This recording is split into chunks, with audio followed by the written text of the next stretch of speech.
Okay, so as you can see, I have the gold up here, I have the maroon down here, and then this blank space in the middle.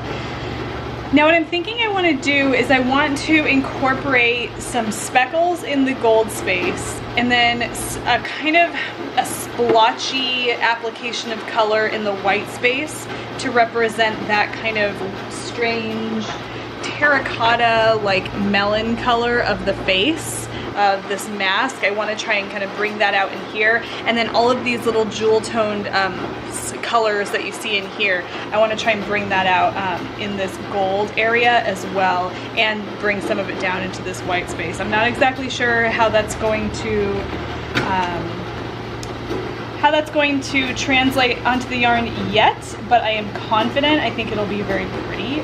I just have to be really careful because we're working with a yellow tone over here. So we have a yellow color happening here, and any jewel tones that I add to this are going to react with the yellow, much like you're mixing the color with yellow. So we don't want to add anything that we don't, that we don't want that reaction.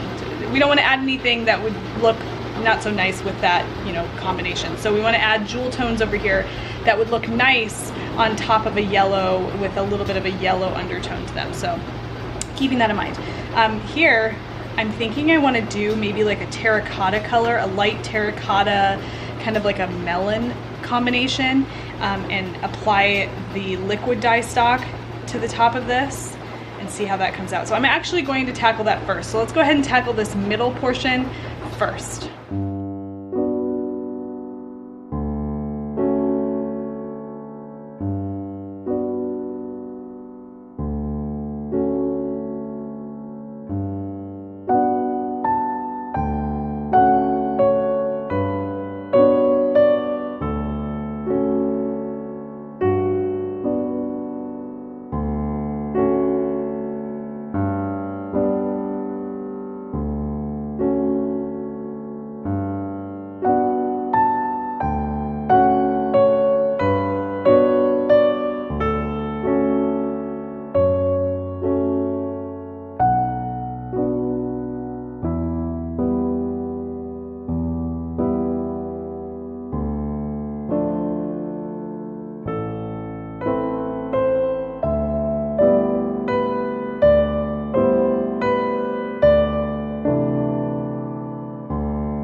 Okay, so I've mixed the dye stock for that sort of terracotta melon color I was talking about, and I want to do the paper towel test just to see, I can see what it looks like as a dye stock, but I want to see what it looks like on the paper towel to get an idea if it's too orange, if I need to add some more red to it, and I'm kind of thinking that that might be what happens. So let's go ahead and see what it looks like. Okay, so I have my paper towel here. I'm gonna go ahead and bring my dye stock over. You can kind of see it looks pretty orange in there. I'm gonna just dip my paper towel in, kind of see what we got. So yeah, that's kind of our color right now, is definitely like an orange. So I think I'm gonna add something to make it a little bit more red. See if we can't bring out some more red tones in that, and then we will think about how we're gonna add it to our yarn. One of the things that I think I'm gonna do here is I think I'm going to cut this down in concentration by half. So I'm gonna actually get rid of half of this water into a different container, and then the other half will be used for the other batch of this colorway. So I do have another batch of the colorway that I'm going to be dyeing. I think I want to lighten up the saturation of this, add a little bit more of a red or a pink to this, just a smidgen, just so it's not quite so orange. But I'm going to go ahead and cut it down, and then I'll have the dye stock I need for the other batch as well.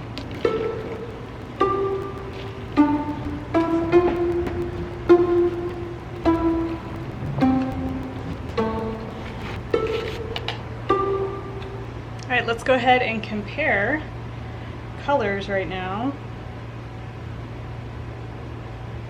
Yes, okay, so now we have made it to what exactly, okay, so this is fantastic, because this is, so I'm gonna show you the picture.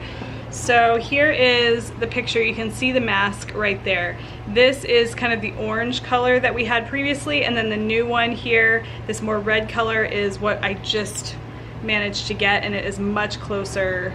I feel like it's harder to see here, but it's definitely much closer to the actual mask, especially if you look at this one back here, than the previous. So I'm very happy with that.